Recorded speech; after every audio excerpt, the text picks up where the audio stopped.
طور کو اٹھا کر ان کے سروں کے اوپر لے آئے۔ اب ایک روایت میں یہ بھی آتا ہے کہ ایک طرف سے آگ تھی، ان کے سامنے سے آگ تھی، سر کے اوپر بالکل پہاڑ ان کے معلق تھا ان کے سروں پر، اور پیچھے سے سمندر کا نمکین پانی تھا۔ اس کے علاوہ کوئی چارہ کار نہیں تھا کہ وہ اللہ رب العزت کے حکم کو مانے اور تورات کے احکامات کو فالو کریں، کیونکہ سامنے سر کے اوپر موت کھڑی تھی۔ جب کوئی راستہ نہیں دیکھا جان بچ نکلے تو پھر انہوں نے یعنی وہ اللہ رب العزت کے حضور سر مسجود ہو گئے۔ لیکن حالت یہ تھی، مفسرین بیان کرتے ہیں کہ چونکہ سر کے اوپر طور تھا، پہاڑ سر پہ کھڑا تھا اور قریب تھا کہ ان کے اوپر گرتا اور یہ سب کو ہلاک کر دیا جاتا، لیکن وہ آدھی پیشانی زمین پر اور آدھی پیشانی اٹھائی ہوئی ایک آنکھ سے پہاڑ کی طرف دیکھ رہے ہیں۔ اسی سے قوم یہود نے یہ بات اپنے ہاں رواج بنا لی اور اسی کو اختیار کر لیا کہ چونکہ اس وقت میں پہاڑ سے طور سے نجات ملی تھی، تو ہمارے جو اسلاف تھے وہ آدھی پیشانی زمین پر تھی سجدے کی حالت میں اور آدھی اٹھائی ہوئی اوپر دیکھ رہے تھے، لہذا اب بھی قوم یہود جب عبادت کرتی ہے تو وہ شکرانے کا نام اس کو دیتی ہے، آدھی پیشانی کے ساتھ جو ہے وہ عبادت کرتی اور سجدہ کرتی۔ تو اس حوالے سے جو اللہ رب العزت نے فرمایا کہ اے بنی اسرائیل یاد کرو اس وقت کو جب ہم نے تم سے پختہ وعدہ لیا اور تمہارے اوپر طور کو بلند کیا، اور ہم نے کہا کہ مضبوطی سے پکڑو ہمارے احکامات کو، اور جو کچھ اس کے اندر تمہیں بتایا گیا ہے اس کو یاد کرو اور اپنے نالج میں لو، عمل میں اتارو،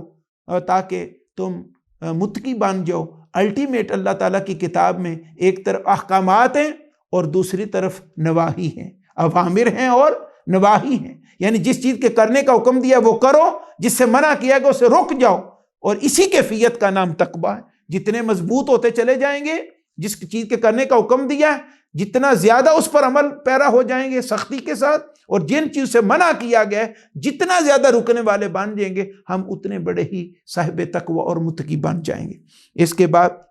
ہوا کیا، وقتی طور پہ تو انہوں نے مان لیا، لیکن بعد میں پھر یہ پھر کے کہتے ہیں کہ جب طور